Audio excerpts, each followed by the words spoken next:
యెహోవా నా శత్రువులను నా విషయమై సంతోషనిమియంపుగా నీవు నన్ను ఉద్ధరించి ఉన్నావు. అందుకై నేను నిన్ను కొనియాడుచున్నాను.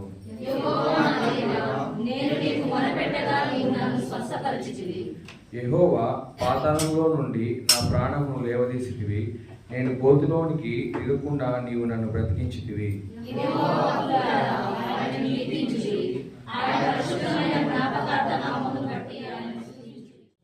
తండ్రి ఇదో తండ్రి మరొక నా తండ్రి చక్కటి దిన ముందు నా తండ్రి మీ పక్షులను పాదపద్మలు చెంది తండ్రి మమ్మల్ని అందరినీ కూడా తండ్రి యేసయ్య మీరు చేసిన బట్టి వందనములు. అనేక మందికి లేని ధన్యత నా తండ్రి మాకు ఇచ్చిన దేవా వందనములు నా తండ్రి. దేవా తండ్రి యేసయ్య అనేకమైన నా తండ్రి బాధల చేత, ఇబ్బందుల చేత, వ్యాధుల చేత, రుగ్మతల చేత, శ్రమల చేత తండ్రి యేసయ్య ఇక్కడ తండ్రి అనేక మంది మేము వచ్చి ఉండగా తండ్రి యేసయ్య మీ దయగలిగిన మాటలు నా తండ్రి, మీ వాసులతో కూడిన మాటలు నా ప్రభావ, మీ పరిశుద్ధ ఆత్మ చేత తండ్రి యేసయ్య అయా తండ్రి మమ్మల్ని ఆదరించే తండ్రి మాటలు తండ్రి మీ దాసుని ద్వారా తండ్రి యేసయ్య మాట్లాడండి. దేవునికి మహిమ కలుగునుగాక. ఇప్పుడు వచ్చిన దేవుని బిడ్డలందరికీ హృదయపూర్వకమైన ధన్యవాదాలు తెలియజేస్తున్నాను. హల్లెలూయా, హల్లెలూయా. పరిశుద్ధ గ్రంథం నుండి మార్కు సువార్త 14వ అధ్యాయం 13 నుండి 18 వచనాల్లో ఉన్నటువంటి విషయాలు మనం ధ్యానం చేస్తూ ఉన్నప్పుడు అక్కడ మనకు ఒక గది కనిపిస్తూ ఉంది.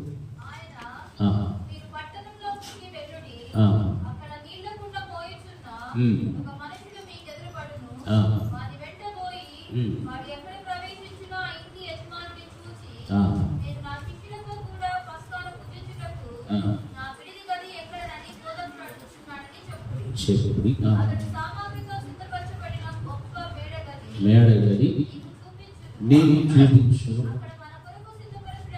అక్కడ మన కొరకు సిద్ధపరచుడని. చాలా హల్లెలూయా.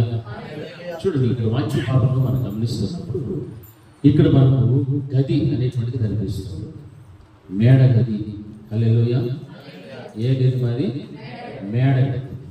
శిష్యులతో కూడా ప్రస్థానం పూజించడానికి ఆయన విడిది గదిని కూర్చున్నటువంటి మాటలు తమ శిష్యులు ప్రభుల వారితో మాట్లాడుతున్నప్పుడు అడిగారు, ఎక్కడ మనం ప్రస్థానం పూజించాలి, ఎక్కడ ఆ స్థలం అన్నప్పుడు దేవుడు చెప్తున్నటువంటి మాటలు ఇవన్నీ కూడా మనం విని ఉన్నాం.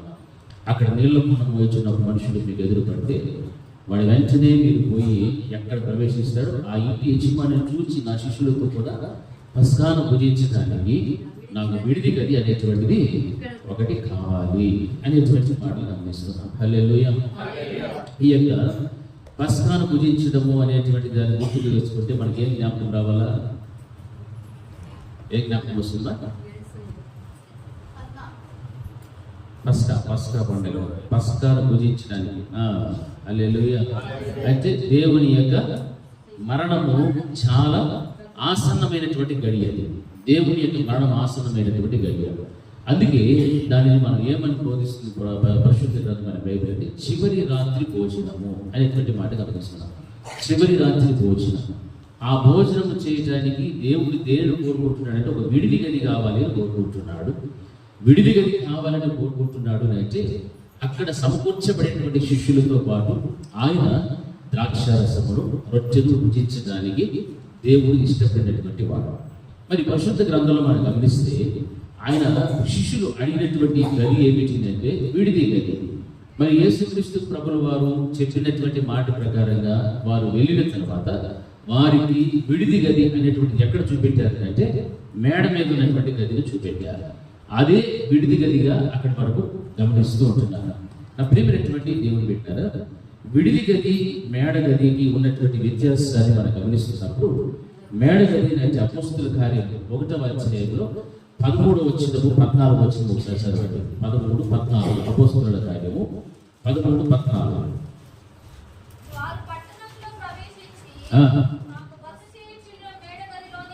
మేడ గదిలోనికి ఎక్కిపోయి వారెవరనగా ఆ శిష్యులందరూ కూడా అక్కడ కనిపిస్తున్నారు. 14వ వచనం వీరందరూ వీరితో కూడా కొందరు స్త్రీలను యేసు తల్లి అయిన మరియయు ఆయన సహోదరులను ఏక మనసుతో ఎడతెగక ప్రార్థన చేయుచూ ఉండిరి. హల్లెలూయా, హల్లెలూయా.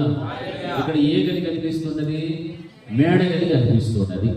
మరి శిష్యులు అడిగినటువంటి గది ఏమిటంటే విడిది గది. ఈ మేడ గదిలో ఎవరున్నారు అని అంటే శిష్యులు ఉన్నారు. అక్కడ కూడా మనం గమనిస్తున్నప్పుడు శిష్యులతో కలిసి యేసుక్రీస్తు ప్రభుల వారు భోజనము చేయడానికి ఆయన చెప్పినటువంటి ప్రకారంగా వెళ్ళి వారు కనుగొని ఆ మేడ గదిలో ప్రస్థానం పూజించడానికి విడిది గదిగా దాన్ని మార్చి ఆ విధమైనటువంటి భోజనము చేయడానికి వారు ఏర్పాట్లు చేస్తూ ఉన్నారు. ఇక్కడ మనం గమనిస్తున్నప్పుడు ఆ యొక్క విడిది గది మేడ గది అన్నటువంటి రెండు గదులకు వ్యత్యాసాన్ని మనం గమనించాలి. మేడ గదిలో ఏమి కనిపిస్తూ ఉంది అంటే అక్కడ సహవాసం అనేటువంటి కనిపిస్తూ ఉంది. సహవాసం అంటే ఎవరెవరు ఉన్నారు అక్కడ? యేసుక్రీస్తు ప్రభుల వారి అందరి యొక్క శిష్యులు, యేసుక్రీస్తు ప్రభుల వారి యొక్క అందరు శిష్యులు కూడా అక్కడ మనకు కనిపిస్తున్నారు. వీరితో పాటు ఇంకా ఎవరున్నారంటే స్త్రీలు, కొంతమంది స్త్రీలు ఉన్నారు. యేసుక్రీస్తు ప్రభుల వారి యొక్క తల్లి గారు కూడా ఆ స్థలంలో ఉండి వీరేం చేస్తున్నారు అని అంటే ఏక మనసుతో ఎడతెగక ప్రార్థన చేయించు ఉన్నారు. హల్లెలూయా. ఎడతెగినటువంటి ప్రార్థన అనుభవం అనేటువంటిది అక్కడ మనకు కనిపిస్తుంది. వీరు మేడ గదిలోనికి వెళ్ళారు. ఎందుకు వెళ్ళారు అనేటువంటి విషయాన్ని మనం గమనిస్తే పరిశుద్ధాత్మను పొందుకోవడానికి, పరిశుద్ధాత్మ తాకిడి వీరు పొందుకోవడం కొరకు మేడ గదిలోనికి వెళ్ళి ఏక మనస్సుతో ఎడతెగక వీరు ఏం చేస్తున్నారంటే ప్రార్థన చేస్తూ ఉన్నట్లుగా దేవుడి యొక్క వాక్యం సెలవిస్తుంది. వీరు చేస్తున్నారు. అయితే 2వ అధ్యాయంలోనికి మనం వచ్చినప్పుడు చూస్తే అక్కడ పెంతెకోస్తు దినమున పరిశుద్ధాత్మ దేవుని యొక్క రాక అనేటువంటిది అక్కడ కనిపించినట్టుగా మనకు కనిపిస్తుంది. పెంతెకోస్తు పండుగ దినము వచ్చినప్పుడు అందరూ ఒక చోట కూడి ఉండి అప్పుడు వేగముగా వీచు బలమైన గాలి వంటి ఒక ధ్వని ఆకాశం నుండి అకస్మాత్తుగా వారు కూర్చుండి ఉన్న ఇల్లంతా కూడా నిండెను. మరియు అగ్ని జ్వాలల వంటి నాలుకలు విభాగింపబడినట్లుగా వారికి కనబడి వారిలో ఒక్కొక్కరి మీద రాలగా వారు ఏం చేయడం ప్రారంభించారంటే అన్య భాషలు మాట్లాడడం ప్రారంభించారు. హల్లెలూయా. అందరూ కూడా పరిశుద్ధాత్మతో నిండిన వారి ఆ ఆత్మ వారికి వాక్శక్తి అనుగ్రహించిన కొలది అన్య భాషలతో మాట్లాడసాగిరి. హల్లెలూయా, హల్లెలూయా. అంటే మేడ గదిలో ఉండాల్సినటువంటి అనుభవం ఎప్పుడైతే ఉండగలుగుతుందో అప్పుడు విడిది గదిలో చేయాల్సినటువంటి కార్యక్రమం అనేటువంటి జరిగిపోతారు. విడిది గది అనేటువంటిది మనం ఎక్కడ చూస్తుంటాం? సర్వసాధారణంగా చెప్పండి, పెళ్లిలో మనం చూస్తాం. పెళ్లి మండపాలలో విడిది గది అనేటువంటిది ఉంటారు. విడిది గది అంటే పెళ్లి కుమార్తె ఏమవటానికి, తయారవటానికి, సిద్ధపడటానికి, పెళ్లికి ముందు ఆమె ఏమిగా మారాలంటే సిద్ధపడాలి, పెళ్లి కుమార్తెగా మార్చబడాలి. మార్చబడటానికంటూ ఒక గది అనేటువంటి ప్రత్యేకించబడి ఉంటుంది. రాబడినటువంటి ఆహ్వానించబడినటువంటి ఆహ్వానితులందరూ ఉంటారు, పెళ్లి కుమారుడు ఉంటారు. కానీ పెళ్లి కుమార్తెకు ఒక విడిది గది ఉంది. హల్లెలూయా. ఎందుకంటే ఆమె తన్ను తాను ఏం చేసుకోవాలి? అలంకరించుకొని తన్ను తాను సిద్ధపరుచుకొని ఎవరి ముందు కనపడాలా? ఎవరి ముందు కనిపించాలా? అందరికంటే ముఖ్యంగా ఎవరు చూడాలని కోరుకుంటారు? తన కాబోయేటువంటి భర్త. తను చూసి ఏం చేయాలా? మెచ్చుకోవాలి. హల్లెలూయా, హల్లెలూయా. తన భర్త చూసిన వెంటనే ఈమె నా పెళ్లి భార్య, ఈమె నా పెళ్ళి కుమార్తె. హల్లెలూయా అని వెంటనే ఆమె మీద ఏం కలగాలని? ఇష్టం పుట్టించాలి, ఇష్టం ప్రేమ కలగాలి. అంత చక్కగా ఆమె ఏం చేసుకుంటుందంటే అలంకరించుకుంటారు. హల్లెలూయా. అంటే విడిది గది అనేటువంటిది ఏమి చేస్తే తను తాను ఏం చేసుకోవడం కోసం అంటే అలంకరించుకోవడం. అది సిద్ధపాటు కలిగి ఉండటానికి ఒక ప్రత్యేకించబడినటువంటి గది. హల్లెలూయా. ఆ స్థలంలో పెళ్లి కుమార్తె వెళ్తారు. ఆమె అలంకరించుకొని ఎక్కడికి వస్తారు? పెళ్లి కుమారుడిని ఎదుర్కోవడానికి వస్తారు. మరి ఇక్కడ జరిగినటువంటి విషయంలో మనం గమనిస్తే మేడ గదిలో వారు దేనికోసము అక్కడ ఎడతెగక ప్రార్థన చేస్తూ ఉన్నారు అని అంటే పరిశుద్ధాత్మ దేవుని పొందుకోవడం కోసం వారు ఎడతెగక ప్రార్థన చేస్తూ ఉన్నారు. హల్లెలూయా. ఆ మేడ గది అనుభవం అనేటువంటిది ఎవరికి రావాలి అంటే క్రైస్తవ సమాజంలో ఉన్న, సంఘంలో ఉన్న ప్రతి కుటుంబానికి, ప్రతి విశ్వాసికి కూడా అది చాలా అవసరం. పరిశుద్ధాత్మ గురించి దేవుడు ఏమంటే నా ఆత్మ లేనివాడు నావాడు కాడని దేవుని వాక్యం సెలవిస్తారు. అంటే పరిశుద్ధాత్మను పొందుకునేటువంటి అనుభవంలోనికి ప్రతి ఒక్కరు కూడా రావాలి. పరిశుద్ధాత్మను నీవు పొందుకోవాలి అని అంటే నీ జీవితం ఎలా ఉండాలా? ఎలా ఉండాలి నీ జీవితము? అందరూ చెప్పాలి గట్టిగా. ఎలా ఉండాలా? కుర్చీలో వాళ్ళు ఎవరు చెప్పడం లే. ఎలా ఉండాలి? పరిశుద్ధంగా ఉంటేనే పరిశుద్ధాత్మ దేవుడు మనం దర్శిస్తాడు. పరిశుద్ధాత్మ దేవుడు మనలో ఉంటాడు. పరిశుద్ధత మనలో లేకుండా ఇక్కడికి వచ్చి మనం పరిశుద్ధంగా కనపరుచుకొని వేషధారణతో కూడినటువంటి భక్తి మనం చేస్తే ఏమి ప్రయోజనం లేదు. ఏ ఒక్క నయ్య పైసలు ఉపయోగం లేదు.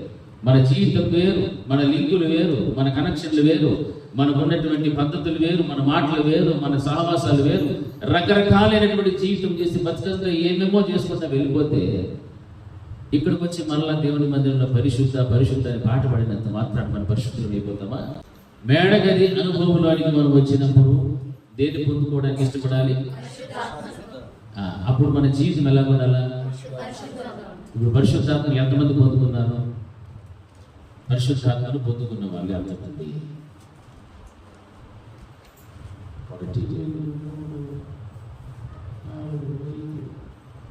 అట్లే ఉందండి. ఇప్పుడు ఎంతమంది పరిశుద్ధంగా ఉన్నారు? నేను పరిశుద్ధంగానే ఉన్నాను. నా రోజు మాటలు కానీ, నా క్రియలు కానీ, నా ఆలోచనలు, నా తలంపులు, నా ప్రతిదీ, నేను కూర్చుంటుట, లేచుట, పండుకుంటుట అంతా నేను పరిశుద్ధంగా ఉన్నాను. ఇప్పుడు చెప్పండి, చేసేటంటే మొత్తం టెప్పి పెట్టేసారు. ఏం కారణం? మనం దేవుడి మందిరానికి ఎందుకు వస్తున్నామా? చెప్పంటారా? నేనేం అనుకోని చెప్పండి. దేవుడి మందిరానికి ఎందుకు వస్తున్నాము? జీవితం సరి చేసుకుంటే ఏమొస్తుంది? పరిశుద్ధత వస్తుంది. హల్లెలూయా. పరిశుద్ధాత్మ దేవుడు మన లోపల వస్తాడు. పరిశుద్ధాత్మ దేవుడి కార్యాలు మనలో జరుగుతాయి. అప్పుడు మనం పరిశుద్ధుడైన దేవుడి సన్నిధికి చేరుతాం. మరి దేవుడి మందిరానికి వచ్చి పరిశుద్ధతను సంపాదించుకోకుండా ఏం సంపాదించుకోవడానికి రావాలి? మనకున్న కనిపించుకోవడానికా, లేకపోతే మనకు నచ్చిన వాళ్ళు మాట్లాడేసి పలకరించేసి హాయ్ బాయ్ అని చెప్పేసి వెళ్ళిపోవడానికా, లేకపోతే నన్ను చూడడానికా, లేకపోతే మిమ్మల్ని ఇంకెవరినో చూడాలని వస్తున్నారా, లేకపోతే ఇంక దేనికోసం కావాలి? మనం బాగా ఆలోచించి మందిరంలో అడుగు పెట్టామంటే మనం ఏం కాపాడుకోవాలి? మొదట చెప్పాలి. అందరూ ఏం కాపాడుకోవాలా? ఏం సంపాదించుకోవాలి? వీటికి వస్తే ఏమో వస్తుంది మాత్రం ఎవరు రాదు. డబ్బులు వస్తాయేనో, లేకపోతే ఇంకోటి బంగారం వస్తుందనో, లేకపోతే పాస్ట్ ఏమని ఇస్తాడేమోనో, లేకపోతే ఇంకోటి మాత్రం ఆలోచనలే చెప్పాలి. మీరు అందరూ ఆలోచనే రాకూడదు. ఏం సంపాదించుకొని రావాలా? నేను చచ్చిపోతే యాడికి పోవాలా?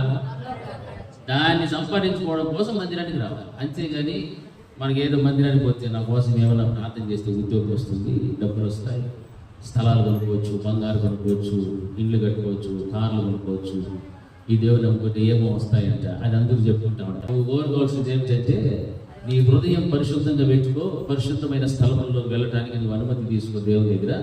అప్పుడు దేవుడు నీవు బ్రతికినంత కాలము నీకు ఏది అవసరమో అన్నీ కూడా దేవుడు ఇచ్చేస్తాడు. నువ్వు అడగాల్సిన పని లేదు. ప్రభా నాకు ఉద్యోగం కావాలి, నాకు పెళ్లి కావాలి, నాకు అది కావాలి, ఇది కావాలి అడగాల్సిన అవసరం లేదు. నువ్వు నిజంగా యథార్థంగా దేవుడి సన్నిధిలో ఉంటే నీ అవసరతను దేవుడు తీరుస్తాడు. నీకున్న అక్కర్లన్నీ కూడా ఆయన ఎరుగినటువంటి దేవుడు. నీ సమస్యలకు పరిష్కారం ఆయనే జవాబు. అంత గొప్ప ఉన్నతమైనటువంటి దేవుడిని కలిగినటువంటి నీవు ఆయన సన్నిధికి నీవు వస్తున్నావంటే ఇది పరిశుద్ధమైన స్థలము. పరిశుద్ధమైన స్థలంలో నీవు అపవిత్రముగా వచ్చి అపవిత్రముగా వెళ్ళిపోవడం కోసం కాదు. మేడగది అనుభవం అనేటువంటిది నీవు పొందుకోవడం కోసం ఇక్కడికి రావాలి. పరిశుద్ధాత్మ నీవు పొందుకోవాలి అంటే నీ వ్యక్తిగత జీవితంలో నీవు ఎంత మట్టుకు పరిశుద్ధంగా జీవిస్తున్నావు అనేది నీవు గమనించాలి. నిన్ను నీవు ఏం చేసుకోవాలి తెలుసా? విమర్శించుకోవాలి. హల్లెలూయా. ఏం చేసుకోవాలి? విమర్శించుకోవాలి. నేను మిమ్మల్ని విమర్శిస్తే మీరు ఊరుకొచ్చారా? వ్యక్తిగతంగా నేను విమర్శించాను అనుకో, నువ్వు పలానా నువ్వు ఇది అని చెప్పి మీరు నన్ను విమర్శిస్తున్నా లేదు. మనమే విమర్శించుకొనిన ఎడల శిక్షను పొందకపోదుము అని ఎక్కడుంది? కొరింథీయులకు రాసిన పత్రికలో. హల్లెలూయా. బళ్ళు ఇచ్చేటప్పుడు అంతా కూడా చదువుతాను కదా, మీకు గుర్తులేదు? ఎవరికి గుర్తుంది కదా? అప్పుడు మనం ఏం చేయాలి? మనం ఏం చేసుకోవాలి? విమర్శించుకోవడం చాలా మంచిది. విమర్శించుకుంటే ఇంకొకరు విమర్శించే అవకాశం మనకు రాదు. ఎందుకంటే మనలోనే ఇన్ని ఉంటాయి. హల్లెలూయా. మనం విమర్శించుకోవాల్సినవి చాలా ఉంటాయి. మన క్రియలు, మన మాటలు, మన తలంపులు, ఆలోచనలు ఎన్నో ఉన్నాయి. దాన్ని సరి చేసుకునేదాన్ని కూడా మన టైము సరిపోదు. ఇంకొకరిని విమర్శించేంత టైం మనకు ఉండదు. ఇంకొకరి గురించి మాట్లాడేంత అవసరం కూడా మనకు రాదు. ఎందుకంటే మన వెనకాలే పెద్ద మూట ఉంది. ఆ మూటను దించుకుంటే అప్పుడు పరిశుద్ధాత్మ దేవుడు మన లోపలికి వస్తాడు. అంతేగాని పరిశుద్ధాత్మ దేవుని పక్కన పెట్టి నేను పరిశుద్ధుడును పరిశుద్ధురాలను, నాకు మించినటువంటి పరిశుద్ధులు ఈ సంఘములో లేరు అనుకుంటే మన అమాయకులు ఇంకొక లేనే లేదు. మనమే ఏం చేసుకుంటున్నాం తెలుసా? మోసం చేసుకుంటూ బ్రతికేస్తున్నాం. ఈ మోసం చేసుకుని బ్రతికిన దానివల్ల వచ్చే ఫలితం ఏంటంటే నరకమే. పరలోకం అనేటువంటిది మాత్రము రాదు. హల్లెలూయా. మరి వారందరూ కూడా అక్కడ పరిశుద్ధాత్మ రాకడ కోసం ఎదురు చూచారు అంటే వారు ఏం చేశారు? అక్కడ ఏక మనసుతో ఎడతెగక ప్రార్థన చేసేది. హల్లెలూయా. ఇప్పుడు మనం అందరం కూడా ప్రార్థన చేస్తున్నప్పుడు మనకి ఏ మనసు ఉండాలా? ఏ మనసు ఉండాలా? బాగా గట్టిగా చెప్పాలి. అందరూ చెప్పండి, ఏ మనసు ఉండాలి మనకు? ఏక మనసు అంటే ఒకే మనసు. హల్లెలూయా. ఒకే మనసు ఉండాలి. ఏక మనసు అంటే మన మనసుని ఆడాడంటే తిరుగుతా ఉండకూడదు. ఆడ తిరగకూడదు. అంటే పనికి రానటువంటి లింకులు కనెక్షన్లు పెట్టుకొని మనం ప్రార్థన చేస్తే మన మనసు ఏకమో కాదు. వారు కూడా మనుషులు కలిసి ప్రార్థన చేసేటప్పుడు పరిశుద్ధాత్మ రాలా. వారు ఎప్పుడైతే ఏక మనస్సుతో మేడగది అనుభవంలోనికి వెళ్ళారో, ప్రార్థన ఎడతెగకుండా చేశారో, అప్పుడు పెంతెకొస్తు దినమున ఆ యొక్క పరిశుద్ధాత్మ అనేటువంటిది గాలిలాగా వీచి వేగముగా బలమైనటువంటి గాలి వంటి ఒక ధ్వని ఆకాశం నుండి అకస్మాత్తుగా వారు కూర్చుని ఉన్న ఇల్లంతా కూడా ఏమైపోయింది? నిండిపోయిన వాక్యం సెలవిస్తుంది. అప్పుడు వారు ఏం చేశారంటే అగ్ని జ్వాలల వంటి నాలుగులు విభాగింపబడినట్లుగా వారికి కనబడినప్పుడు వారిలో ఒక్కొక్కరి మీద రాలగా అందరూ కూడా ఏం చేశారు? పరిశుద్ధాత్మతో నిండిన వారై ఆ ఆత్మ వారికి వాక్శక్తి అనుగ్రహించిన వారి అన్య భాషలతో మాట్లాడసాగిరి. హల్లెలూయా. హల్లెలూయా. హల్లెలూయా. అన్య భాషలతో మాట్లాడడానికి అక్కడ ఎవరు సహాయం చేస్తున్నారు? పరిశుద్ధాత్మ దేవుడు సహాయం చేశాడు. కానీ ఎవరో వచ్చి మాట్లాడంటే మాట్లాడతారు. అట్లా మాట్లాడించే వాళ్ళు కూడా చాలా మంది. అన్ని భాషలు ట్రైనింగ్ ఇచ్చే సంఘాలు ఉన్నాయి కొన్ని. మీకు తెలుసు కదా? అన్ని భాషలు ఎట్లా మాట్లాడారు? టంగ్స్. అదొక విచిత్రం. పరిశుద్ధాత్మ దేవుడు సాయం చేస్తే ఆ శక్తి ఎవడు పొందుకుంటాడు వాడికి దేవుడు ఏమిస్తాడు? అన్ని భాష ఇస్తాడు. కానీ అన్ని భాషలు ట్రైనింగ్ ఇచ్చే సంఘాలు కూడా ఉంటాయి. నేను ఒకసారి విన్నాను, నాకు చాలా నవ్వు వచ్చా. ఇట్లా సంఘాలు కూడా ఉన్నాయి ఆయన. అంటే బైబిల్లో ఉన్నటువంటి అబద్ధ ప్రవక్త బోధలు ఎలా ఉంటాయో ఆ విధమైనటువంటివి ఆల్రెడీ లోకంలో వచ్చేసినాయి. హల్లెలూయా. అందుకే మీరు దేన్ని నమ్మాలా? పరిశుద్ధ గ్రంథంలో ఉన్న మాటలు నమ్మాలి తప్ప నన్ను నమ్మకూడదు, ఇంకొకటి నమ్మకూడదు, ఎవరిని నమ్మకూడదు. బైబిల్ గ్రంథాన్ని నమ్మాలి. దేవుడి వాక్యం ఏం బోధిస్తుందో, ఉన్నట్టుగా ఏ వాక్యం అయితే ఉందో దాన్ని మాత్రమే మీరు నమ్మాలి. అంతేకాని మనుషుని కనుక నమ్మితే మీ అంత అమాయకులు మరొకరు ఉండనే చెప్పండి ఉండరు. హల్లెలూయా. నన్ను నమ్మచ్చా నమ్మకూడదా? మీరు చూస్తే ఇప్పుడు చెప్పే కొద్దిగా నువ్వే కదా చెప్పింది, ఎట్లా నమ్మేది చూస్తే ఏం చెప్తా? పరిశుద్ధాత్మ దేవుడు నడిపించింది కాబట్టి నన్ను ఏం చేయొచ్చు? మీరు నమ్మచ్చు. హల్లెలూయా.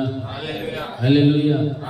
కానీ నేను మాత్రం మిమ్మల్ని పరలోకానికి నా ద్వారా దేవుడు మాట్లాడే మాటలు మీరు విని గైకొంటే ఆ గైకున్న వాక్యమే మిమ్మల్ని ఎక్కడ తీసుకోపోతుంది? పరలోకాన్ని తీసుకోపోతారు. అంతేగాని అయ్యో అన్న అంటే మాకు భలే ఇష్టము, భలే ఇది అది ఇది ఇప్పుడు మీరు చెప్పినవన్నీ చెప్పి ఏమే పరలోకానికి అన్న పోలా నేను ఎట్లుంటుంది కథ? ఏమి అమ్మరా చాలా మోసం అయిపోతుంది. కాబట్టి నన్ను అభిమానించవచ్చు, గౌరవించవచ్చు, నమ్మచ్చు, అని కానీ పరలోకాన్ని తీసుకుపోయేది మాత్రము పరిశుద్ధాత్మ దేవుడు ఒక్కడే. హల్లెలూయా. హల్లెలూయా. అందుకే పరిశుద్ధాత్మ చేత నింపబడి పరిశుద్ధాత్మ నడినింపుతో వినేటువంటి వాక్యమును మనం నిర్లక్ష్యము చేయకుండా దానిని గైకొంటూ ఉంటే ఆ గైకొన్న వాక్యమే మనల్ని తీసుకుపోతుంది? పరలోకాన్ని తీసుకుపోతుంది. ఎవరో పెద్ద సేవకుడు వచ్చి నేను పరలోకాన్ని తీసుకోకపోవడం, ఇంకెవరో వచ్చి నేను పరలోకాన్ని తీసుకోకపోవడం. వచ్చేది ఎవరు? యేసయ్య వస్తారు. ఆయన వచ్చినప్పుడు ఆయన కంటే ఆయన వెళ్ళిపోయిన తర్వాత మనకి ఎవరిని పెట్టి వెళ్ళాడు? పరిశుద్ధాత్మ ఆదరణకర్తను పెట్టాడు. ఆదరణకర్త మనల్ని ఎక్కడ తీసుకోపోతారని చెప్తున్న వాక్యము సర్వసత్యములోనికి అనగా పరలోక రాజ్యంలో తీసుకోవడానికి సాయం చేస్తాడు. కాబట్టి పరిశుద్ధాత్మ దేవుడినే మనం ఆనుకొని జీవించాలి. ఆ పరిశుద్ధాత్మ దేవుడిని ఆనుకొని జీవించాలి అంటే నీ వ్యక్తిగత జీవితం ఎలా ఉన్నదంటే పరిశుద్ధంగా ఉండాలి. హల్లెలూయా. నీ తలంపులు, నీ ఆలోచన, నీ క్రియ, నీ యొక్క ప్రతిదీ కూడా నీవు కూర్చుండుట, లేచుట, పండుకొనుట అన్ని ఎలా ఉండాలంటే పరిశుద్ధంగా ఉండాలి. హల్లెలూయా. పరిశుద్ధంగా లేకపోతే పరిశుద్ధాత్మ దేవుడు నిన్ను సర్వసత్యములోనికి నడిపించలేడు. అయ్యో నేను మందిరానికి వెళ్తే వస్తుంది, అది చేసింది, ఇది చేసింది, అన్ని బాగానే ఉన్నాయి, కానీ పరిశుద్ధాత్మ దేవునికి నీ హృదయంలో నీవేం ఇవ్వలేదు, అనుమతి ఇవ్వలేదు. పరిశుద్ధాత్మ దేవుడు నీ హృదయ సింహాసనం మీద కూర్చోబెట్టలే. ఎవరినో కూర్చోబెట్టుకుని ఉన్నావు, ఎవరి మాటలనో వింటున్నావు, ఎవరినో నీవు అనుసరిస్తూ మందిరంలో ఆదివారం మాత్రం వారిని ప్రక్కన పెట్టి దేవా అని మనం ప్రార్థన చేస్తే పరిశుద్ధాత్మ దేవుడు మనం సర్వసత్యములోనికి నడిపించలేడు. ఈ రోజున దైవ వాక్యాన్ని వింటున్నటువంటి మనం అందరము కూడా సర్వసత్యములోనికి నడిపించేటువంటి పరిశుద్ధాత్మ దేవుని కలిగినటువంటి వారంగా మనం ఉంటేనే అప్పుడే దేవుని యొక్క బలమైనటువంటి కార్యాలు మనం అందరము కూడా చూడగలుగుతాం. దాన్ని చూడాలి అంటే ఏక మనస్సుతో ఎడతెగకుండా మనం ఏం చేయాలి, ప్రార్థన చేయాలి. ఒకవేళ నీకు పరిశుద్ధాత్మ అనుభవం లేదు అంటే, పరిశుద్ధత కలిగినటువంటి జీవితం లేదు అంటే నిన్ను నువ్వు విమర్శించుకో, పరిశీలించుకో, పరిశోధించుకో. నాలో ఉన్నటువంటి ప్రతి అపవిత్రత, ప్రతి విధమైన మచ్చ, డాగులు ఏవైతే ఉన్నాయో ప్రభా, వాటన్నిటిని కూడా నీవు తీసివేసి నన్ను పరిశుద్ధపరచండి, నన్ను పవిత్రపరచండి. నీవు కోరుకున్నంత పరిశుద్ధత నాలో ఉండాలి అని నువ్వు ఎప్పుడైతే దేవుని సన్నిధిలో ఎడతెగకుండా ఏక మనసు కలిగి ప్రార్థన చేయగలుగుతావో అప్పుడే పరిశుద్ధాత్మ దేవుడు నీ మీదికి వస్తాడు. హల్లెలూయా. నీ మీదికి ఆయన దిగి వస్తే అప్పుడు నీవేం పొందుకుంటావు? వాక్యం చదివేస్తారు, పరిశుద్ధాత్మతో నిండిన వారే ఆ ఆత్మ వారికి వాక్శక్తి అనుగ్రహించిన కొలది అన్య భాషలతో మాట్లాడాలి. హల్లెలూయా. హల్లెలూయా. అది భాషను మాట్లాడటం అంటే. పరిశుద్ధాత్మ ఉంటే పరిశుద్ధాత్మ కార్యాలే వేరు. పరిశుద్ధాత్మ దేవుడు నీలో నివసిస్తే పరిశుద్ధాత్మ దేవుని యొక్క క్రియలు వేరు, ఆలోచన వేరు, అన్ని కూడా వేరు. అప్పుడు నీ బ్రతికంతా కూడా ఎలా ఉంటుందంటే ఆత్మానుసారమైనటువంటి జీవితంగా నీవు కనిపిస్తూ ఉంటావు. ఏమాత్రం కూడా శరీరానుసరంగా బ్రతకడానికి నీవు ఒప్పుకో. పాపం చేయడానికి అవకాశం ఉంటుంది, నీవు పాపము చెయ్యి. ఎందుకంటే నీ లోపల ఎవరు ఉన్నారు? పరిశుద్ధుడు ఉన్నాడు, పరిశుద్ధాత్మ దేవుడు ఉన్నాడు కాబట్టి నువ్వు పాపం చెయ్యి. పరిశుద్ధాత్మ దేవుడే కనుక లేకపోతే నువ్వేం చేస్తావు? సులువుగా పాపం చేస్తావు. ఎక్కడికి పోతావో తెలియదు, ఏం చేస్తావో తెలియదు, ఏంటో నీ ఇష్టం. ఆదివారం మాత్రం ఏడ కనిపిస్తావు? చర్చిలో కనిపిస్తావు. హల్లెలూయా. ఆదివారం మీద కనిపించి సోమవారం నుంచి శనివారం వరకు మన టూర్లు ఎక్కడెక్కడో కనుక ఉంటే మన పరిశుద్ధులు మన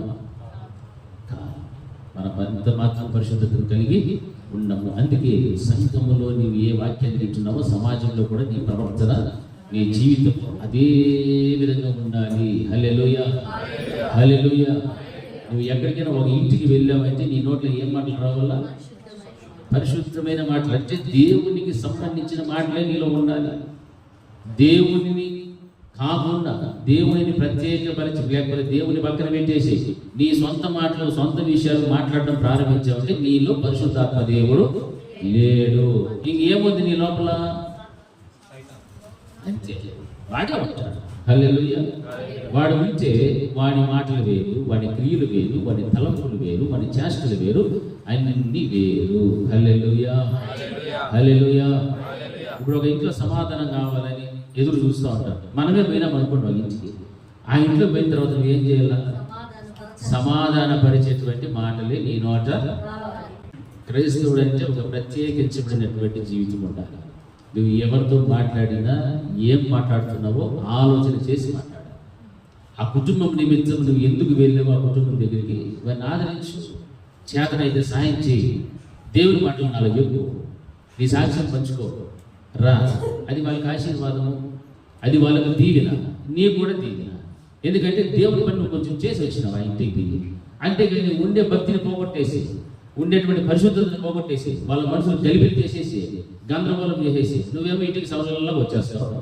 ఆ ఇంట్లో వాళ్ళకి ఏమవుతున్నప్పుడు రాగలుగుతా ఉంటుంది. హల్లెలూయా.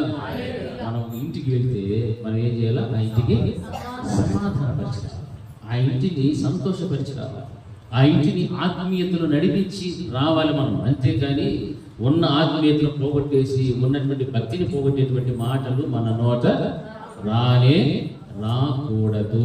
హల్లెలూయా. గట్టిగా రెండు చేతులెత్తి హల్లెలూయా. హల్లెలూయా. అందుకే మేడగది అనుభవం అంటే నీ వ్యక్తిగత జీవితంలో ఎడతెగని ప్రార్థన. ఆ ప్రార్థన ఎలా ఉండాలంటే ఏక మనస్సుతో కూడినటువంటి ప్రార్థన అయి ఉండాలి. హల్లెలూయా. అందుకే అక్కడ శిష్యులందరూ కూడా కూడుకున్నారు. శిష్యులతో పాటు మరి కొందరు స్త్రీలను యేసుక్రీస్తు ప్రభువు వారి యొక్క తల్లియు ఆ స్థలంలో ఉండి వారి ఎడతెగక ప్రార్థన చేస్తూ ఉన్నప్పుడు ఆ యొక్క పెంతెకోస్తు దినాన ఆ యొక్క పరిశుద్ధాత్మ దేవుని యొక్క కార్యాలు చూడటానికి వారికి దేవుడు కృపను అనుగ్రహించగలిగాడు. ఆ విధంగా నీవు ఈ రోజున సంఘంలో ఉన్నావు అంటే పరిశుద్ధాత్మ దేవుని కార్యాన్ని నువ్వు చూడాలి అంటే ఏక మనస్సు కలిగి ఎడతెగనటువంటి ప్రార్థన నీ జీవితంలో ఖచ్చితంగా ఉండాల్సిందే. హల్లెలూయా. ఆ విధమైనటువంటి బ్రతుకు నీలో లేకపోతే మనలో పరిశుద్ధత ఉండదు. పరిశుద్ధాత్మ దేవుడు మన మీదకి రాడు. నీవు శక్తి పొందేది లేదు, భాషలు లేదు, ఏమీ లేదు. ఇంకంతా కూడా ఏముంటుందంటే లోపల నుండి వచ్చేటువంటివి మనుషులు ఏం చేస్తాయని వాక్యం చెప్తారు, అపవిత్రపరచును. అంటే లోపల నుండి వచ్చేటువంటివి ఏమున్నాయి? హృదయంలో ఏముంటే అవే లోపల నుంచి బయటికి వస్తాయి. ఈర్ష్యలు, అసూయలు, కక్షలు, పొడ్డపు మాటలు, ఇవి పనికి మాలినవన్నీ శరీర కార్యములన్నీ కూడా లోపల నుంచి బయటకు వచ్చి మనుషులు ఏం చేస్తున్నాయి? అపవిత్రపరుస్తున్నాయి. కానీ నువ్వు తినేదాన్ని బట్టి నీవు అపవిత్రపరచబడబడి యేసుక్రీస్తు ప్రభువు అని చెప్తాను. ఈ రోజున మనుషులు చేయాల్సిన పని ఏమిటంటే ఒక వ్యక్తిని నీవు ఏం చేయాలంటే దేవుడిని నడిపించు, దేవుడి యొక్క వాక్యాన్ని బోధించు, దేవుడితో సహవాసాన్ని కలిగించు. అంతేగాని దేవుడికి దూరస్తుడు అయ్యేటువంటి పరిస్థితులు మాత్రం నీ ద్వారా జరగకూడదు. హల్లెలూయా. అలా జరుగుతూ ఉన్నాయి అంటే నీలో ఎవరు లేరు? పరిశుద్ధాత్మ దేవుడు లేడు. పరిశుద్ధాత్మ దేవుడు లేకుండా మనము ఎన్ని సంఘంలో కార్యాలు చేసినా అంతటి ఫలితము శూన్యమే. హల్లెలూయా, హల్లెలూయా, హల్లెలూయా. ఇప్పుడు ఆలోచన చేయండి, మనం పరిశుద్ధంగా ఉన్నాం అనుకుంటామా లేకపోతే అపవిత్రంగా ఉంటే మంచిది అనుకుంటామా? ఎంతమందికి పరిశుద్ధంగా ఉండాలని ఇష్టము? బాగా రెండు చేతులు చూపిస్తే నాకు చాలా సంతోషం. మరి అందరిలో పరిశుద్ధత ఉందా? ఇప్పుడు అట్లా పెట్టుబడి చేస్తారు. ఎంతమందిలో పరిశుద్ధత ఉంది? మరి మిగిలిన వాళ్ళు ఎన్ని సంవత్సరాలు మనం మందిరంకి వస్తున్నాము? రోజు చెప్తారు 20, 30, 40 పుట్టినప్పటి నుంచి మా తాత విషయపు ఆ నుంచి వస్తారు. ఏం ప్రయోజనము? దేవుడు ఎవరు తీసుకుని పోతాడమా? పరిశుద్ధులనే అపవిత్రులే. కానీ మనం చేస్తున్న ప్రయాస, మనం వాడే పాట, చెప్పే వాక్యము, వినే వాక్యము, చేసే ప్రార్థన ఇవన్నీ ఏమైపోతున్నాయి? ఊరికే జస్ట్ నామకే వస్తుంది. హల్లెలూయా. నామకే వస్తుంది చేసుకుంటే ఏమైనా ఫలితం ఉందా? మనం నామకే వేస్తే పోయి ఉద్యోగం చేసి జీతం వస్తుందా? వాడు ఏ పని చెప్తే ఆ పని చేస్తేనే, కూలికి పోతే కూలి పని మొత్తం సాయంత్రం కష్టపడితేనే, చెమట వచ్చి కష్టపడితేనే సాయంత్రానికి కూలి. ఉద్యోగమైనా అంతే, వ్యాపారమైనా అంతే, ఏదైనా అంతే, కష్టపడింది ఫలితము రా. మరి మందిరానికి వచ్చి నువ్వు ఏమి వస్తున్నావో నీకే అర్థం కాని పరిస్థితుల్లో ఉన్నావంటే మరి దేవుని యొక్క రాకడ ఎప్పుడు వస్తుంది? నాకు తెలుసా? పోనీ మీలో ఎవరికైనా తెలుసా? పోనీ వచ్చేటువంటి దేవుడికైనా తెలుసా? తండ్రికి తప్ప ఎవరికి కూడా తెలియదు. కానీ ఆయన వచ్చే ముందు కొన్ని సూచనలు చెప్పాడు. అవన్నీ కూడా భూమి మీద జరిగిపోతూ ఉన్నాయి. రాజ్యముల మీదకి రాజ్యములు, కరువులు, ఎన్నో భూకంపాలు అన్నీ జరిగిపోతున్నాయి. యుద్ధములు అన్నీ జరిగిపోయాయి. ఇక ఆలస్యం అనేటువంటిది ఏమీ కూడా లేదు. దేవుని రాకడ ఎప్పుడు వస్తుందో? ఈ రోజే రావచ్చు, రేపు రాత్రి రావచ్చు, మర్నాడు రావచ్చు, ఇంకో సంవత్సరంలో రావచ్చు. మరి అంత సమయము మనం మధ్య లేనప్పుడు మనం ఇంకా పరిశుద్ధతను పొందుకోలేనటువంటి పరిస్థితులని మనం జీవిస్తున్నామంటే ఆయన మధ్యాకాశంలోకి వచ్చి తన దూతలను 4 దిక్కులకు పంపించి ఆయన కొరకు ఎవరైతే సిద్ధపడి ఉన్నారో వారందరినీ తీసుకురావడానికి పంపిస్తే మనము ఆ గుంపులో కనుక లేదనుకోండి ఎంత వేదన, ఎంత బాధ, ఎంత దుఃఖం కలుగుతుందో ఒకసారి ఆలోచన చేసినారా? మనం ఏదో ఇక్కడ సాధించాలని కాదు రావాల్సింది. మనం ఏమి లేదో మనలో దాన్ని పొందుకొని ఇక్కడి నుంచి వెళ్ళాలి అనేటువంటి ఉద్దేశంతో రావాలి. మనలో ఉన్నటువంటి చెత్త అంతా అట్లే పెట్టుకొని, పాపాలు పెట్టుకొని, పనికిరానటువంటి సహవాసాలు అట్లే పెట్టుకొని, పనికి మాలిన జీవితం అంతా అట్లే పెట్టుకొని వీడికి వచ్చేసి ఏదో నీకు తోచింది డబ్బాలో వేసేసి ఒక 2 మాటలు వినేసి లేచి వెళ్ళిపోతే ఏమీ ఫలితమో లేదు. హల్లెలూయా. అది కాదు భక్తి.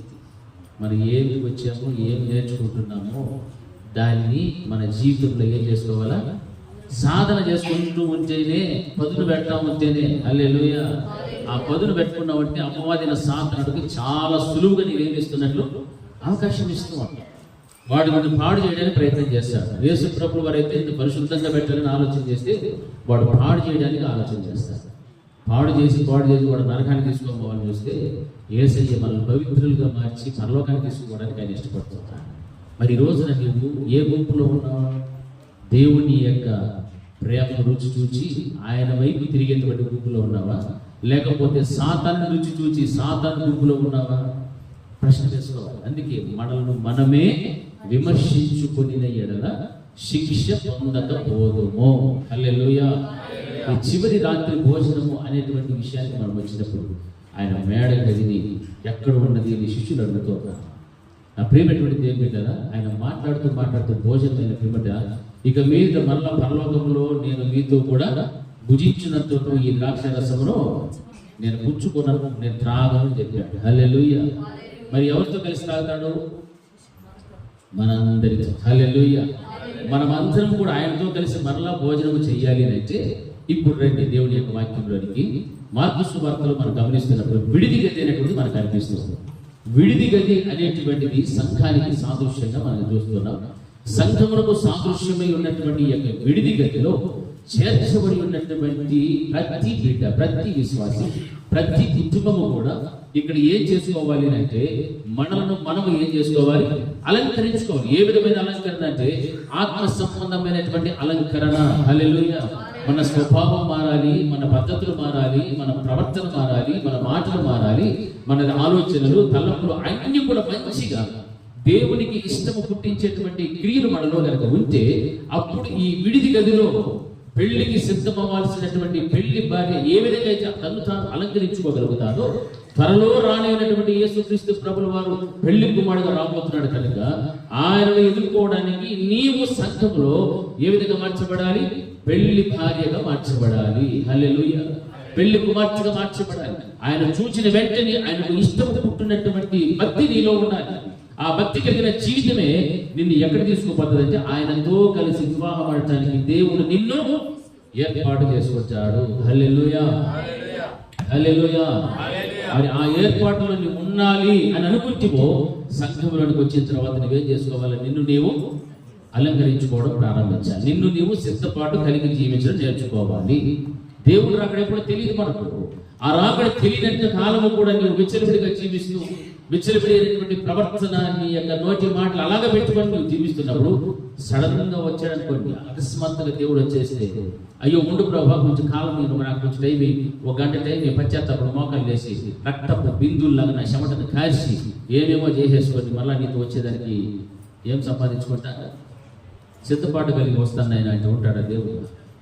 ఎంత టైంలో వెళ్ళిపోతాడో వచ్చి? ఇది ఎంతమందికి తెలుసు? దేవుడు రెప్పపాటులో వచ్చి మనం తీసుకొని పోతాడన్న విషయం ఎంతమందికి తెలుసు?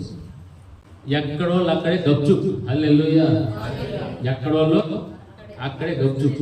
మొక్క ఇంట్లో ఉంటే ఇంట్లోనే, దానికి 7 పనులు తిరుగుతుంటే పనిలోనే, ఏడుంటామో మనకి. హల్లెలూయా. హల్లెలూయా.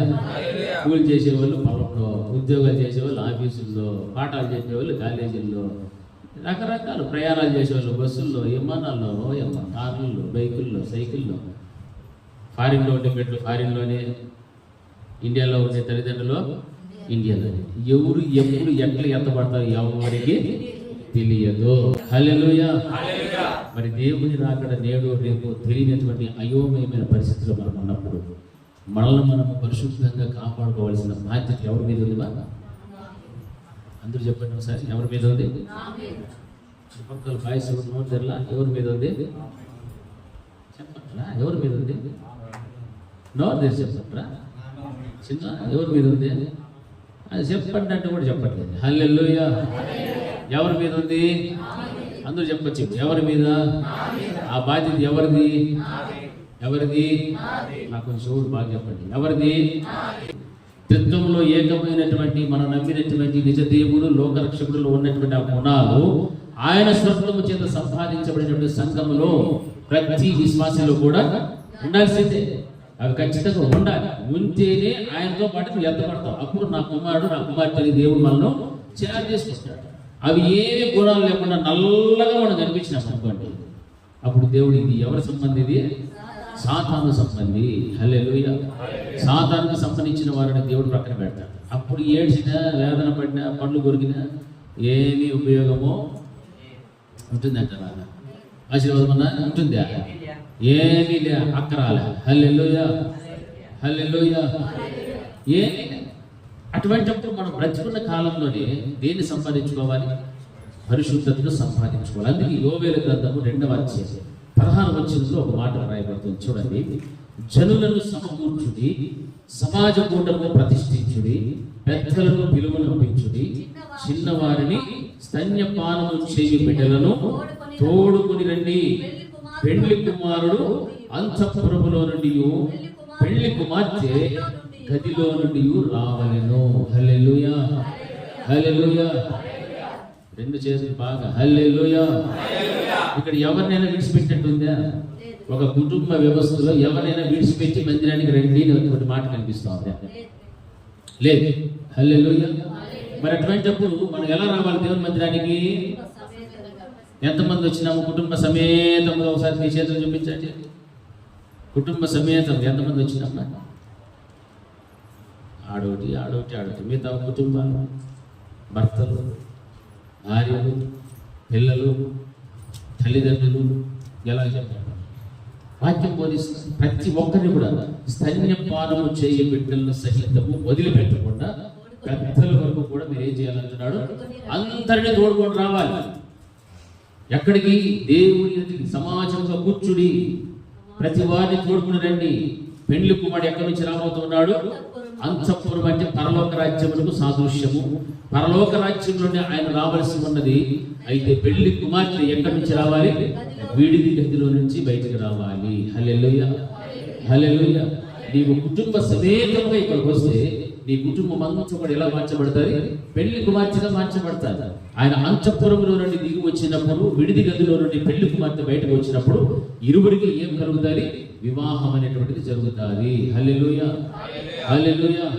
ఆ ప్రయత్నంలో నీవు ఉండాలి దేవుని సంఘంలో తప్ప వేరే వేరే ఆలోచన ప్రయత్నాలు ఇక్కడ చేయడానికి మాత్రం రావద్దు. వేరే ప్రయత్నాలు నువ్వు చేయడానికి వస్తున్నావంటే నీలో సాతానుడు ఉన్నాడు, కానీ పరిశుద్ధాత్మ దేవుడు లేడు. పరిశుద్ధాత్మ దేవుని కార్యాలు కూడా నీ జీవితంలో లేవు. తద్వారా నీ కుటుంబంలో కూడా దేవుడు నిత్య నివాసిగా ఉండడు. మహిమకు కారకుడుగా ఆయన నిలబడలేడు. ఈ విషయాన్ని చాలా జాగ్రత్తగా గమనించాలి. విడిది గదిలో నుండి పెళ్లి కుమార్తె రావాలి అనేటువంటి వాక్యం మనం చదువుతున్నప్పుడు అంతఃపురంలోని రాని అనేటువంటి ఆ యొక్క పెళ్లి కుమారుడి కోసం సంఘం ఏమి చేస్తుండాలంటే ఎదురు చూస్తూ ఉండాలి, నిరీక్షణ కలిగి ఉండాలి. నిన్ను నీవు సిద్ధపరచుకొని ఉండాలి. ఆ సిద్ధపాటు కలిగిన జీవితం నీలో ఎప్పుడైతే రాగలుగుతుందో అప్పుడు నీకు ఉన్నటువంటి ప్రతి విధమైన బలహీనతలను, పనికిమాలిన జీవితాన్ని, బయట ఉన్నటువంటి పనికిమాలినటువంటి లింకులు ఏమైతే ఉన్నాయో వాటన్నిటిని కూడా నువ్వేం చేసుకుంటావు? ఏం చేస్తావు? అన్నింటినీ కూడా కట్ చేస్తావు. హల్లెలూయా, హల్లెలూయా. వాటిని విసర్జిస్తే అప్పుడు నువ్వు ఎవరిని ప్రేమిస్తావు? దేవుని ప్రేమిస్తావు. వాటిని విసర్జించకపోతే దేవుని నీవు ప్రేమించలేవు. నీ కుటుంబంలో ఉన్నటువంటి వారిని కూడా నీవు ప్రేమించలేవు. ఎందుకంటే నీకు ఉన్నటువంటి సహవాసం వేరు, నీ ఆశ వేరు. శరీరాశ, నేత్రాశ, జీవపుటం ఇవన్నీ కూడా ఎవరికి సంబంధించినవి? సాతానుడికి సంబంధించినటువంటివి. హల్లెలూయా. అంటే అవి నీలో ఉన్నాయి అంటే సాతానుడు నీలో బాగా టెస్ట్ చేసుకొని కూర్చోన్నాడు. దాని మందిరానికి రావచ్చు, ఏమైనా చేయొచ్చు, కానీ సాతానుడు కలిగి నీవు ఏం చేసినా దానివల్ల నీకు ఫలితము, ఆశీర్వాదము, దీవెన ఒక్కనాటికి రాదు. హల్లెలూయా. పవిత్రంగా ఉండు, పరిశుద్ధంగా ఉండు. అది దేవుడు నేను కోరుకుంటున్నది తప్ప నువ్వు ఏ రోజో చేసేసి ఇక్కడికి వచ్చి ఏమో చేస్తావు అంటే మాత్రం దేవుడు ఒప్పుకోడు. ఇది ఎవరి సంఘం? ఇది దేవుని సంఘము. ఇది ఏమై ఉన్నది అంటే విడిది గది ఉన్నది. ఈ విడిది గదిలో నీవు ఉన్నప్పుడు ఖచ్చితమైన వాక్యాన్ని వినాలి, ఖచ్చితమైన బోధనను అనుసరించాలి, గైకొనాలి, ఖండితులను ప్రేమించాలి. ఆ యొక్క నిన్ను నీవు పరీక్షించుకుంటూ విమర్శించుకుంటూ ఉన్నప్పుడే ఆ శిక్ష నుంచి నువ్వు తప్పించబడతావు. రాబో శోధన కాలంలో నిన్ను ఏం చేస్తానన్నాడు? దేవుడు కాపాడుదును అని చెప్పాడు. ఆ వాగ్దానం నీ జీవితంలో నెరవేర్చబడాలి అని అంటే నిన్ను నీవు ఏం చేసుకోవాలంటే పరిశుద్ధంగా ఉండడం కోసము ప్రయాసపడు. హల్లెలూయా. అంతేగాని వాక్యానికి విరుద్ధంగా దేవుడు అంతఃపురం నుంచి వస్తాడు, ఆ రాణి పెళ్లి కుమార్తె విడిది గదిలో నుంచి రాబట్టి ఆ రాణి నేను ఇంట్లో నుంచి వస్తానులే అంటే కుదురుతుందా? నాకు మనసులో ఉన్నాడు సార్, లేదు నా మనసు అంతా ఏడ తిరుగుతామని తెలుసా? నేను గుడికి రాలేకపోతున్నా, దానికి రాలేకపోతున్నా, దీనికి రాలేకపోతున్నా, ఆరాధనలో కలుసుకోలేకపోతున్నా, కానీ నా మనసు ఏడుంది? గుడి చుట్టూనే తిరుగుతుంది. ఏమన్నా దైవీ ఏమన్నా గుడి చుట్టూ తిరుగుతూ ఉంటామా? దేవుడు ఒకనాటి నేను పెంచుకుంటాడు ఇట్లా మాట్లాడి అంట. నీ మాటలు అవన్నీ కూడా కట్టి పెట్టి విడిది గదిలోకి వచ్చిన తర్వాత నువ్వు ఏం కోసం రావాలా? సిద్ధపాటు కోసం రావాలి. హల్లెలూయా. సిద్ధపడితేనే పెళ్లి కుమారుడు ఏం చేస్తావు? ఎదుర్కొంటావు. అంతఃపురంలో నేను రాబోతూ ఉన్నాడు. దానియేలు గ్రంథం 6:10 మనం చూస్తే ఆయన సిద్ధపాటు ఎలా ఉంది దేవునితో సహవాసాన్ని బట్టి మనం గమనించినట్లయితే అక్కడ చూడండి, తన ఇంటికి వెళ్ళి యథాప్రకారముగా అనుదినము 3 మోకాళ్ళలోని తన ఇంటి పైగది కిటికీలు యెరూషలేము తలుపునకు తెరవబడి ఉండగా తన దేవునికి ప్రార్థన చేయొచ్చు, ఆయనను స్తుతించుచు వచ్చెను. హల్లెలూయా, హల్లెలూయా. ప్రార్థన మానలేదు, స్తుతి మారలేదు, ఏది కూడా మానకుండా ఆయన ప్రార్థన చేయొచ్చు, స్తుతించుచు యథావిధిగా యథాప్రకారంగా ఆయన చేస్తూనే ఉన్నాడు. ఏ కారణం అంటే దేవుడితో సహవాసం అంత ప్రాముఖ్యమైనటువంటి ఆ సహవాసం ద్వారానే తను తాను ఏం చేసుకుంటున్నాడు? సిద్ధపరచుకుంటున్నాడు, తను తాను అలంకరించుకుంటూ ఉన్నాడు. ఒక రోజున నా దేవుడు రానై ఉన్నాడు, ఆ దేవుని యొక్క రాకడలో నేను కూడా ఏమైపోవాలా? ఎత్తపడాలి. దేవుడి వాక్యం సెలవించదు, శోధన కాలంలో నేనును నిన్ను కాపాడేదను అని చెప్పినప్పుడు సింహాల గుహలో వేసిన తర్వాత ఆయన దేవుడు కాపాడడం లేదా? కాపాడడం లేదా? మరి ఆయనలో ఏ అనుభవాలు ఉన్నాయి? ప్రార్థన అనుభవం ఉంది, స్తుతించే అనుభవం ఉంది, దేవుని అంటే భయభక్తి కలిగిన జీవితం ఉంది. యథావిధిగా ఆయన మేడగది మీదకి వెళ్ళి ఏ ప్రార్థన అయితే చేస్తాడో, ఏ స్తుతి అయితే చేస్తున్నాడో అది మానకుండా చేస్తున్నాడు. కాబట్టి శోధన వచ్చినప్పుడు నేనును నిన్ను ఏం చేస్తానని చెప్పాడు, వాగ్దానము కాపాడుతున్నాడు. ఆ వాగ్దానాన్ని దేవుడు దానియేలు జీవితంలో చేసేసాడు. హల్లెలూయా, హల్లెలూయా. మనకు వస్తాయి శోధనలో ఏమవుతారు? మనము కాపాడబడుతున్నామా, పడిపోతున్నామా? ఎంతమంది కాపాడబడుతున్నారు, ఎంతమంది పడిపోతున్నారు? పడిపోయి లేనేలో ఎంతమంది? అట్లాంటి జీవితం ఉందంటే యథావిధిగా యథాప్రకారంగా నీలో ప్రార్థన జీవితం లేదు, ఎడతెగని ప్రార్థన జీవితం లేదు, ఏక మనసుతో కూడిన ప్రార్థన నీలో లేదు. ఇది నువ్వు ఆలోచన చేసుకో. శోధన పడిపోయినా పడిపో ఇంకా పడిపోతావు. కానీ శోధన వచ్చినప్పుడు ఎవరు కాపాడాలి? నేను దేవుడు కాపాడాలి. వాగ్దానం ఉంది, రాబో శోధన కాలంలో నేను నిన్ను ఏం చేసుకుంటాను?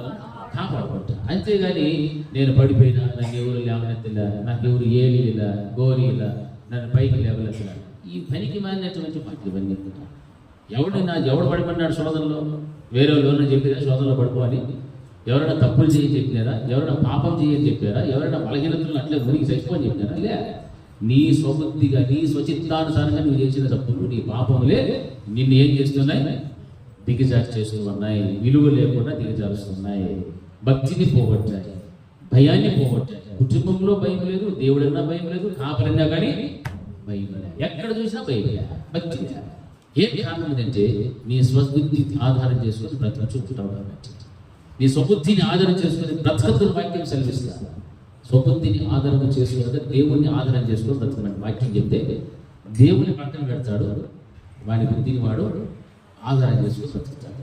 అప్పుడు నీ జీవితం పరిశుద్ధంగా ఉంటుందంటారా? ఒక్కనాచి మనం పరిశుద్ధత అపవిత్రపరచబడిపోతూ ఉంటాడు. ప్రతి క్షణం కూడా అపవిత్రతతోనే ఉంటుంది. ప్రతి క్షణం అపవిత్రమైన ఆలోచనలు, తలంపులే, ప్రయత్నాలే, ప్రయాణాలే అన్నీ కూడా అపవిత్రమే.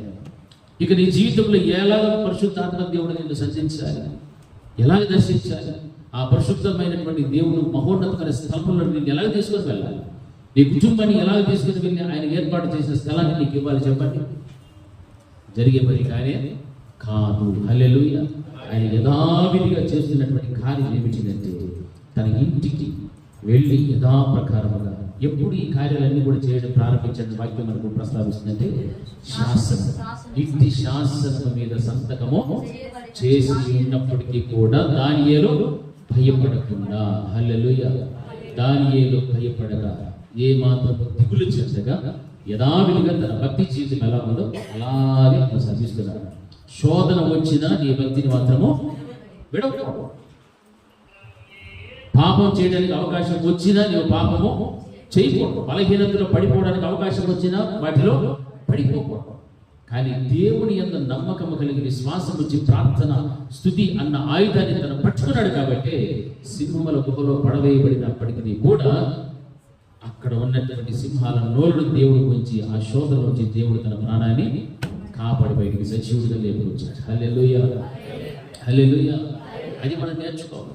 అంతేకాని అవన్నీ కూడా పట్టించుకోకుండా మేము శోధనలు పడిపోయాము, మేము బాధలో ఉన్నాము, మేము అట్లున్నాము ఎట్లున్నాము అనేటువంటి మాటలు మన నోట రాకూడదు. హల్లెలూయా. మన ప్రవర్తనను బట్టి, మన బుద్ధిని బట్టే దేవుడు మనల్ని కూడా నడిపిస్తూ ఉంటాడు. మన బుద్ధి మంచిది కాకుండా, ప్రవర్తన సరైనటువంటిది కాకుండా దేవుని మీద మాత్రం నిందలో వేయలేదు. అవును, నేను వేయకూడదు, నీవు కూడా వేయకూడదు. దేవుడు ఆయన ప్రేమ స్వరూపి. నన్ను ఎలా ప్రేమించాడో నిన్ను కూడా అలాగే ప్రేమిస్తాడు.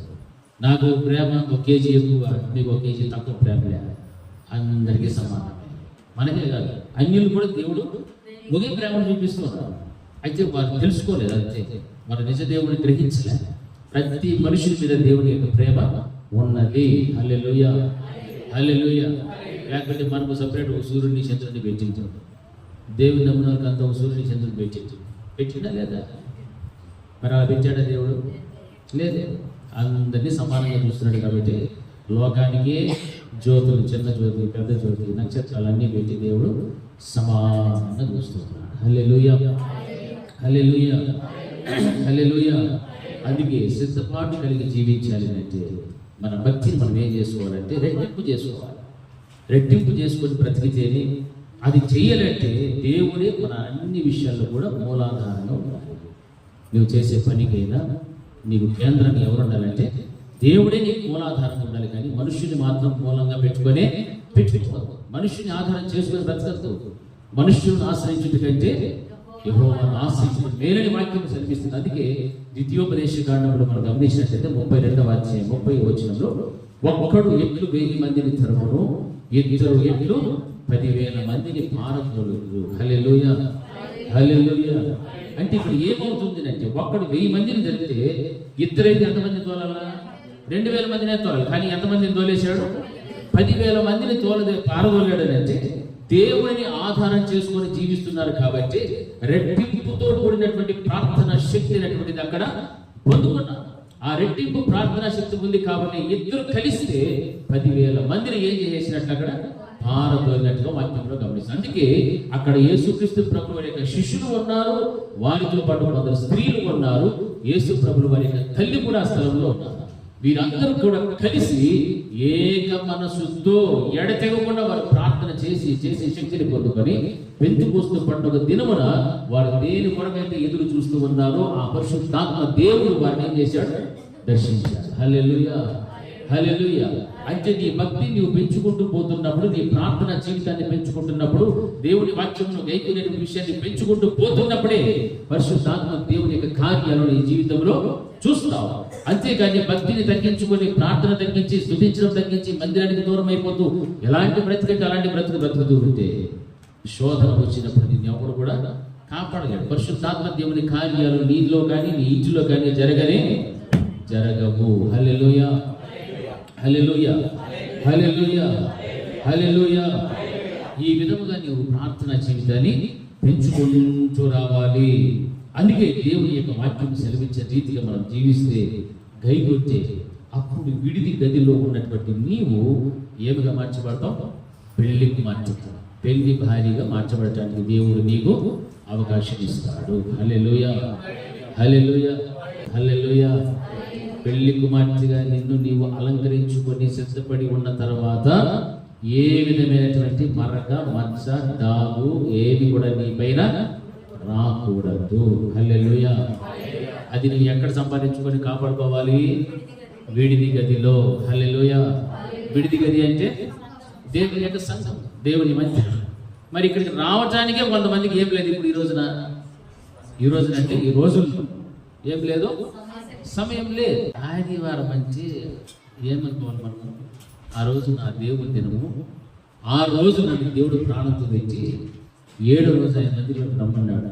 ప్రారంభం నుండి ఆమేన్ అనేంత వరకు నేను ఉండి సంపూర్ణమైనటువంటి దీవెన ఆశీర్వాదంతో నేను ఇక్కడి నుంచి వెళ్ళాలి అని ఆశతో ఎదురు చూస్తా ఉన్నాను.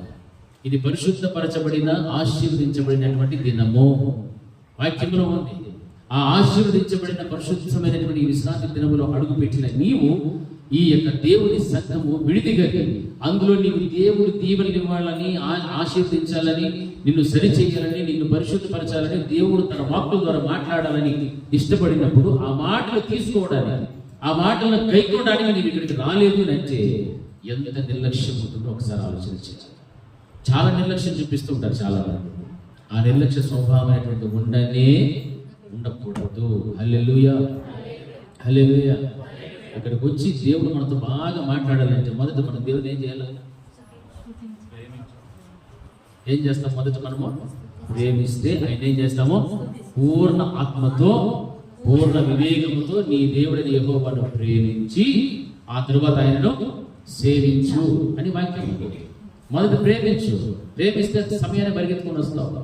స్తుతి ఆరాధన బాగా చేస్తావు. దేవుని ఎంత బాగా స్తుతిస్తావంటే నీకు మించిన ఉండకూడదు. అట్లా స్తుతించాలి. దేవుడు చేతులు ఇస్తే చేతులు తడుతూ, నోరుతో పాట పాడుతూ చక్కగా దేవుణ్ణి మహింపరుస్తూ, ఘనపరుస్తూ, స్తుతులు చెల్లిస్తూ ఉంటే ఎంత బాగుంటుంది. అప్పుడు దేవుడు మన స్తుతుల మీద ఏమవుతాడు? ఆశీనుడై కూర్చుంటాడు. హల్లెలూయా.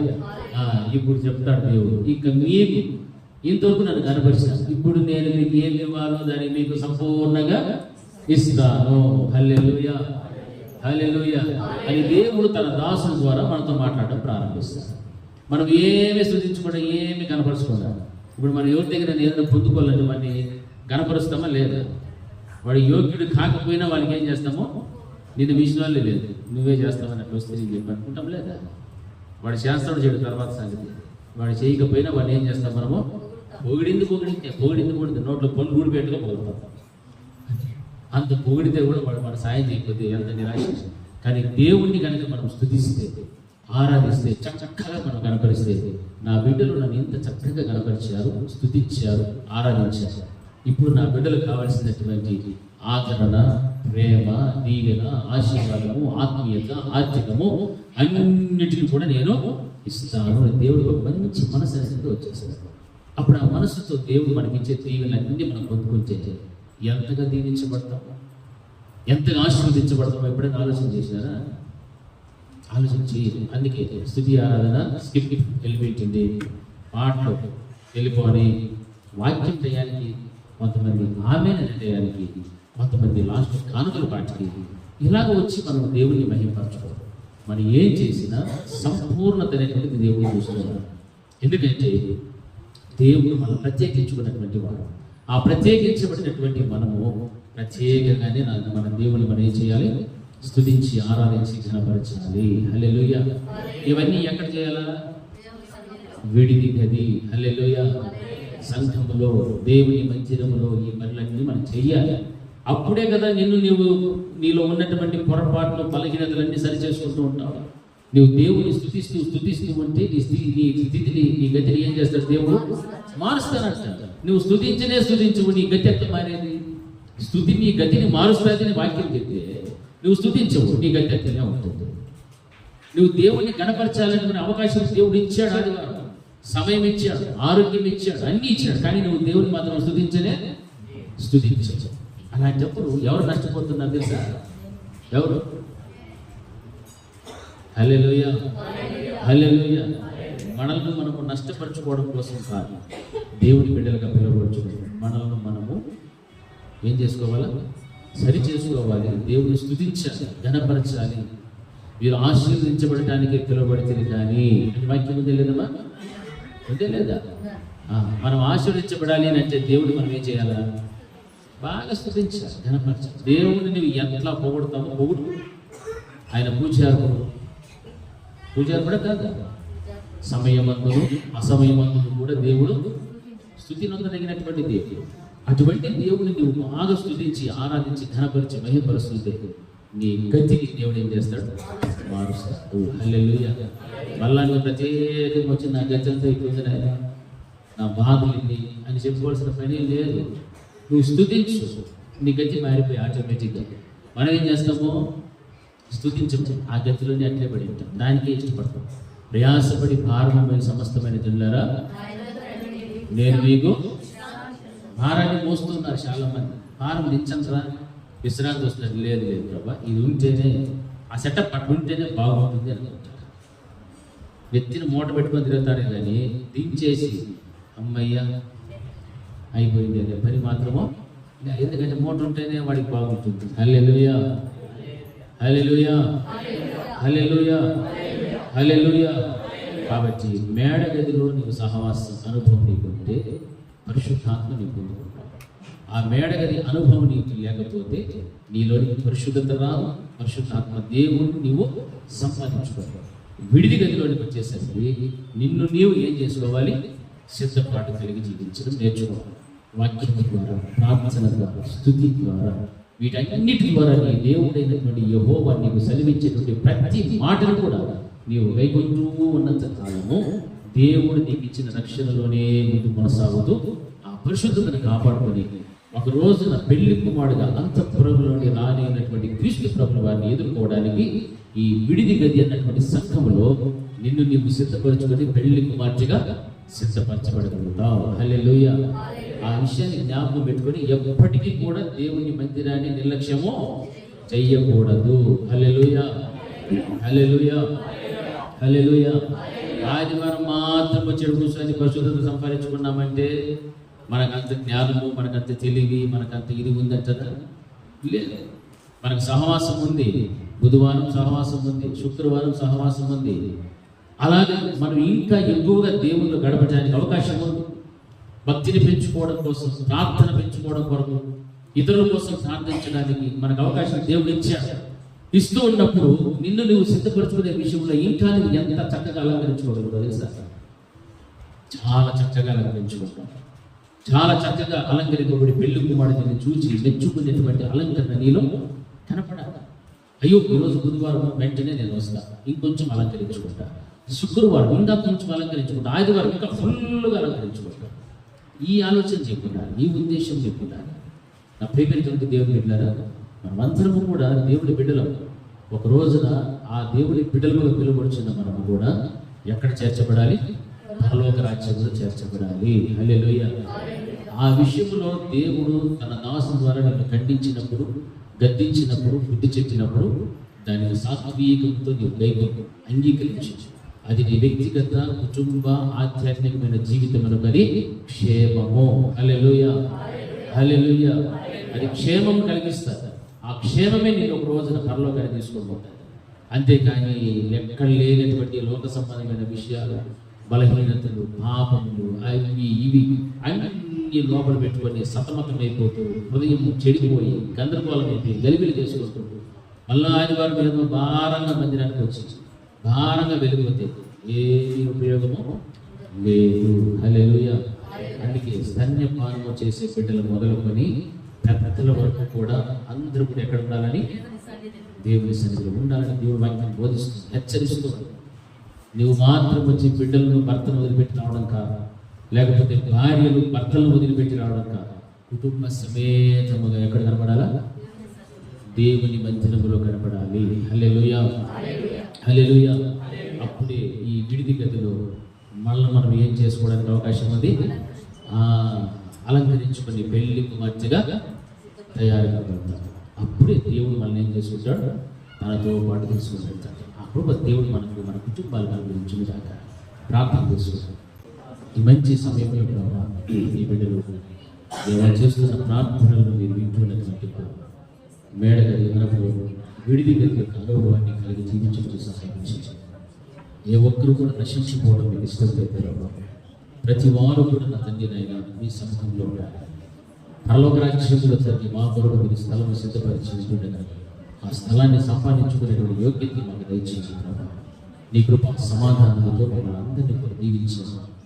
దేవా, మీరు కోరుకున్నటువంటి పరిశుద్ధత కలిగి జీవించే సహాయం చేయగలరు.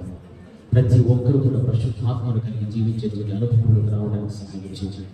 ఏక మనస్సు ఎడతెగక ప్రార్థన చేసేటువంటి అనుభవాలలో బిడ్డలు ఉండడానికి మీరు కృప చూపెట్టేదైనా విడిది గది అనేటువంటి ఈ సంఘంలో మీరు మాట్లాడేటువంటి ప్రతి అమూల్యమైన జీవిత మాటలను ప్రభావం ప్రతి ఒక్కరు కూడా దైవం ఆ వాక్యానుసారంగా జీవించడానికి సహాయం చేసి కృపను అనుగ్రహించండి. ప్రతి బిడ్డతో కూడా మీరు మాట్లాడి దర్శించండి. నీ కృపకు ప్రతి వారు మాటలు కావడానికి సహాయం చేసి యేసు నామములో ప్రార్థిస్తున్నాము తండ్రి. నా ప్రాణమా యెహోవాను స్తుతించుచు, నా అంతరంగమున సమస్తమైన పరిశుద్ధ నామమును స్తుతించుచు. నా ప్రాణమా యెహోవాను స్తుతించుచు, ఆయన చేసిన ఉపకారములలో దేనిని మరవకు. మన తండ్రి అయిన దేవుని ప్రేమ, కుమారుడైన యేసుక్రీస్తు యొక్క కృప, పరిశుద్ధాత్మని యొక్క అన్యోన్య సహవాసం ఇప్పుడు ఎల్లప్పుడూ నిత్యం నిరంతరం సదాకాలం ఆయన కృపా సమాధానం మనకు మన కుటుంబములకు తోడే నడిపించుగాక. ఆమేన్.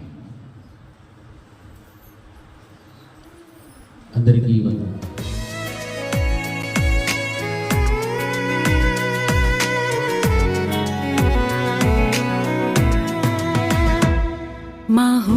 మహోన్నతుడాని కృప చాలయా, ఎడబాయని నీ ప్రేమయే మధురం. నా దైవమా ప్రియ యేసయ్యా, నీవే నా గానము,